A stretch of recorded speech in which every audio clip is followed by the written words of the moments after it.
Rahmen.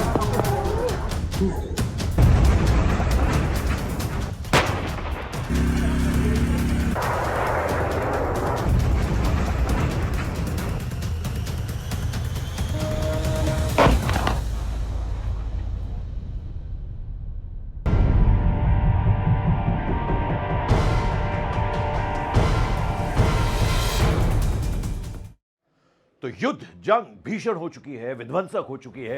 लेकिन इस बीच Donald Trump के जो 3 बयान हैं, जरा वो आपको बता दें। तो पहले डोनाल्ड ट्रंप ने कहा, मैं मुश्तबा खामनेई को नेता नहीं मानता। फिर उसके बाद ट्रंप ने कहा, ईरान में कोई बचा नहीं है जिससे बात की जाए। और फिर कल डोनाल्ड ट्रंप ने यह दावा कर दिया कि 2 दिन से ईरान से अच्छी बातचीत चल रही है। अब इस बीच सवाल यह है कि आखिर डोनाल्ड ट्रंप ईरान में बात कर रहे हैं तो किससे कर रहे हैं?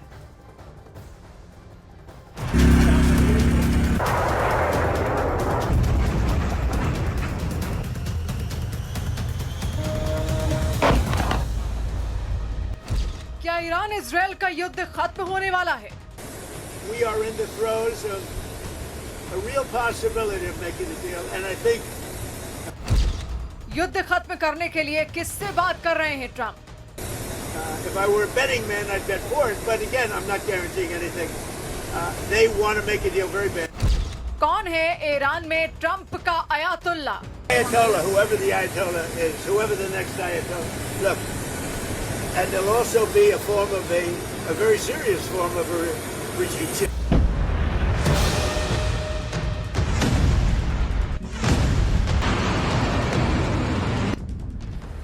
दिन से जारी भीषण और विध्वंसक युद्ध में अब क्या होने वाला है? क्या ट्रंप जो दावा कर रहे हैं उसमें कोई दम है? क्योंकि पहले ट्रंप ने कहा था, मैं मुस्तफा खामनेई को नेता नहीं मानता। फिर ट्रंप ने कहा, ईरान में कोई बचा नहीं है जिससे बात की जाए। और अब ट्रंप ने दावा किया कि 2 दिन से ईरान से अच्छी बातचीत चल रही है। इस बीच सवाल है कि आखिर ट्रंप ईरान में किससे बात कर रहे हैं? Thank you. And what about the Strait of Hormuz? Who's going to be in control of That'll that? be opened very soon if this works. How soon?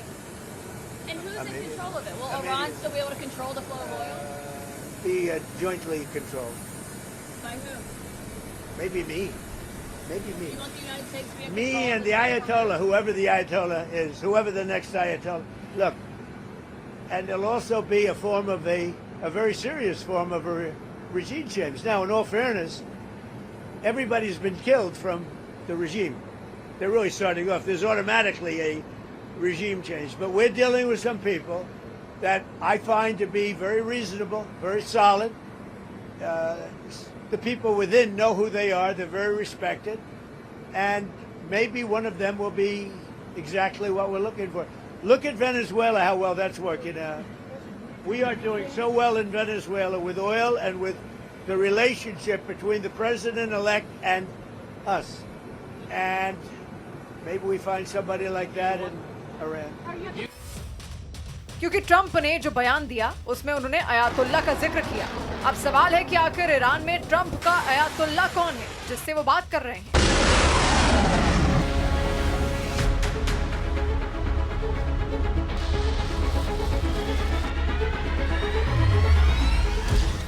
हालांकि ट्रंप के इस दावे को ईरान ने सिरे से खारिज कर दिया। ट्रंप ने कहा था कि उनकी ईरान से अच्छी बातचीत चल रही है। इसको ईरान के स्पीकर मोहम्मद बघेर गलीबाफ ने खारिज कर दिया। उन्होंने दावा किया कि अमेरिका से हमारी यानी ईरान की कोई बातचीत नहीं हुई है। इस बीच ट्रंप ने यह भी दावा किया कि हम ईरान के एक शीर्ष नेता के संपर्क में हैं, जिस पर ईरान ने दावा किया कि ऐसा कुछ नहीं है। ट्रंप केवल बाजार में संतुलन बनाए रखने के लिए इस तरह के बयान दे रहे हैं।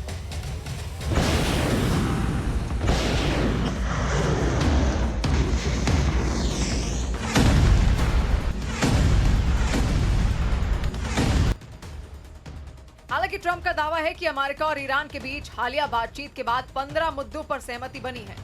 ईरान के पावर प्लांट पर हमले 5 दिन के लिए टाल दिए गए हैं। सवाल फिर वही है, आखिर कौन सच बोल रहा है और किसके दावे में कितना दम है? क्योंकि ईरान के विदेश मंत्रालय ने कहा कि तेहरान और वॉशिंगटन के बीच कोई बातचीत नहीं हो रही है।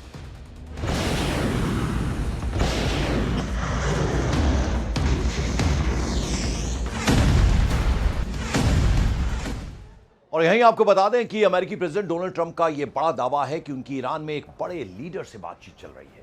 यरूशलेम पोस्ट का दावा है कि वो बड़ा लीडर ईरान के स्पीकर मोहम्मद गालिबाफ हैं, लेकिन खुद गालिबाफ ने कह दिया है कि अमेरिका झूठ बोल रहा है। ट्रंप सिर्फ गिरते हुए शेयर बाजार को कहीं काबू में करने के लिए ये झूठ बोल रहे हैं।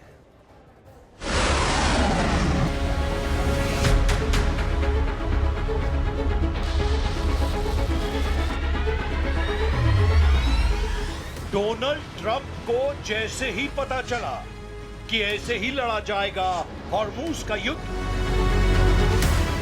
तो सवाल उठा कि क्या ईरान ऐसे ही बचाएगा अपनी जमीन और क्या समंदर में ही खोद डालेगा दुश्मन की कब्र, या फिर अमेरिका के 5000 कमांडो तोड़ डालेंगे ईरान का हॉर्मूज का चक्रव्यूह।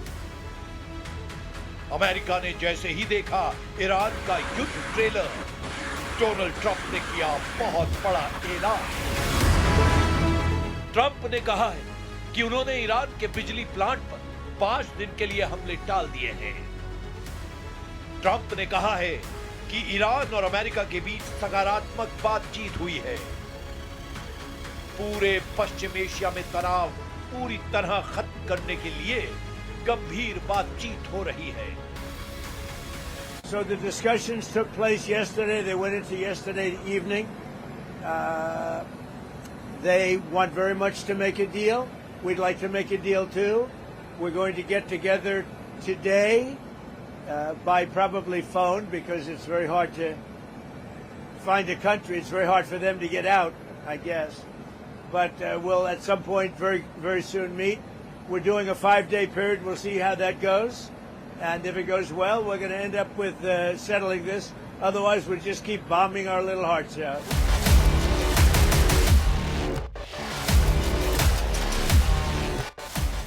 क्या ट्रंप का ये ऐलान 5 दिन का सरेंडर है? क्या ट्रंप ने हमले की धमकी वापस लेकर ईरान के सामने हथियार डाल दिए हैं? या फिर ट्रंप की वो चाल और जाल है जिसमें वो ईरान को फंसाकर घुटनों पर लाना चाहते हैं? लेकिन ट्रंप के ऐलान के बाद इजराइल ने ईरान पर हमले तेज कर दिए हैं और यही इस वक्त युद्ध का सबसे बड़ा सच है जिसने ईरान को पहले से ज्यादा अलर्ट कर दिया है। वॉर जोन का सच यह है कि हॉर्मूज में ईरान बैकफुट पर नहीं आया। ईरान अब भी हॉर्मूज का समुद्री गलियारा कंट्रोल कर रहा है। वॉर जोन का सच यह है कि ईरान अब भी इजराइल पर पलटवार कर रहा है। ईरान की मिसाइल लगातार लॉन्च हो रही है और तेल अवीव से लेकर अश्कलॉन और हाइफा से लेकर डिमोना सब कुछ तहस नहस कर रही है। ऐसे में ट्रंप ने ऐसा क्या देखा? उनको किस बात का एहसास हुआ कि युद्ध के 24वें दिन ट्रंप ने ऐलान कर दिया कि 5 दिन तक ईरान के बिजली अड्डों को नहीं छुएंगे और ईरान से अमेरिका की बातचीत पॉजिटिव चल रही है।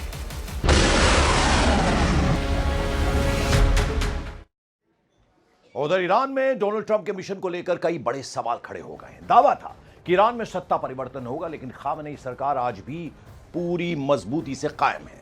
ईरान की परमाणु क्षमता खत्म करने का जो टारगेट है वो भी पूरा नहीं हो पाया। इतना ही नहीं, ईरान के मिसाइल सेंटर्स को तबाह करने के दावे के बावजूद ईरान कॉन्टिन्यूअसली लगातार नई नई मिसाइलों से इजराइल और अमेरिका के सैन्य ठिकानों को तबाह कर रहा है। इसके बाद सबसे बड़ा दावा हॉर्मुज स्ट्रेट को लेकर था, लेकिन डोनाल्ड ट्रंप की लाख कोशिशों के बावजूद हॉर्मुज स्ट्रेट पर ईरान अपने फैसले से टस से मस्तक नहीं हुआ, जिसकी वजह से पूरी दुनिया पर तेल संकट बना हुआ है। अलावा इसके डोनाल्ड ट्रंप का ईरान के तेल संसाधनों पर कब्जा करने का सपना भी सपना ही साबित हो रहा है। कुल मिलाकर अगर देखें तो अभी तक ईरान में ट्रंप का मिशन पूरी तरह से इम्पॉसिबल ही रहा है। और इस बीच ईरान ने कहा है कि अमेरिका से कोई किसी तरह की बातचीत नहीं चल रही। ईरान बार बार बता रहा है कि वो अमेरिका और इजराइल को जब तक घुटनों पर नहीं लाएगा यह युद्ध रुकेगा नहीं।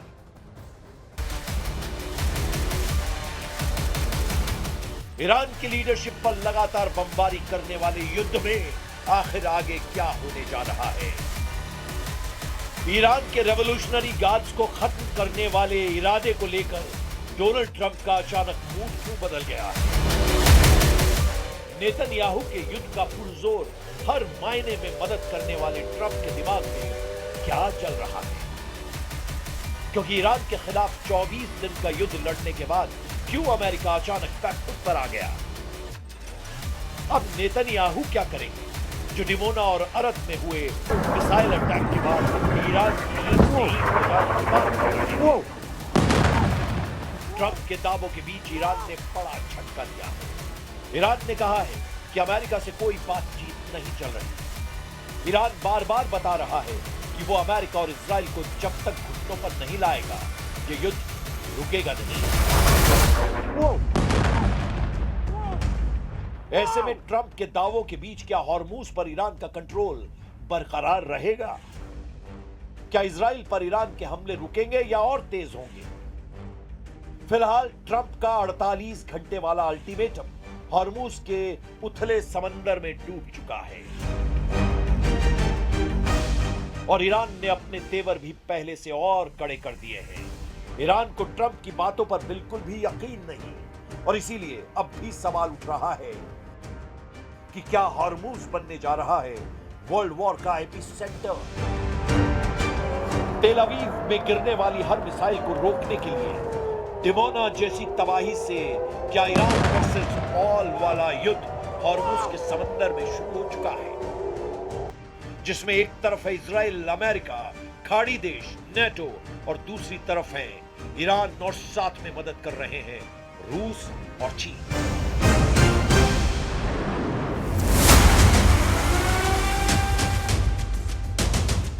डोनाल्ड ट्रंप की हॉर्मूज वाली वार्निंग क्या थी? इसे बहुत गौर से समझिए क्योंकि यही है हॉर्मूज वर्ल्ड वॉर की रेड लाइन। ट्रंप ने कहा कि ईरान ने हॉर्मूज स्ट्रेट नहीं खोला तो अपने पावर प्लांट्स की तबाही तय समझे ईरान ने पलटवार किया, बोला उसके पावर प्लांट पर हमले का मतलब ऐसे मिसाइल अटैक जो पूरे पश्चिमी एशिया की बिजली ठप कर देंगे। इजराइल के सभी वाटर प्लांट पर हमला किया जाएगा और वहां का परमाणु रिएक्टर भी सुरक्षित नहीं बचेगा। इसके बाद ट्रंप ने कहा हम 5 दिन तक ईरान के बिजली प्लांट पर हमला नहीं करेंगे। ईरान से बातचीत अच्छी चल रही है। इस युद्ध में नेटो ने भी ट्रंप को बहुत बड़ा झटका दिया है, ऐसा शॉक जिसके बाद ट्रंप और नेतन्याहू खुद को बहुत अकेला महसूस करने लगे हैं। मुद्दा डिएगो गार्सिया पर ईरान के मिसाइल अटैक का बना, लेकिन नेटो चीफ ने कह दिया है कि ईरान के मिसाइल अटैक का कोई सबूत नहीं है। डिएगो गार्सिया को कंट्रोल करने वाले ब्रिटेन के प्रधानमंत्री ने भी कह दिया है ईरान ने उनके आइलैंड पर हमला नहीं किया। Well, look, we carry out assessments all the time in order to keep us safe, and there's no assessment that we're being targeted in that way at all.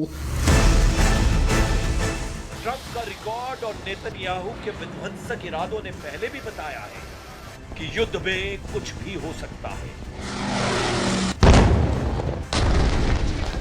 Iran के खिलाफ America और Israel की जंग किसी भी वक्त U turn से लेकर जिगजैग वाली करवट भी ले सकती है।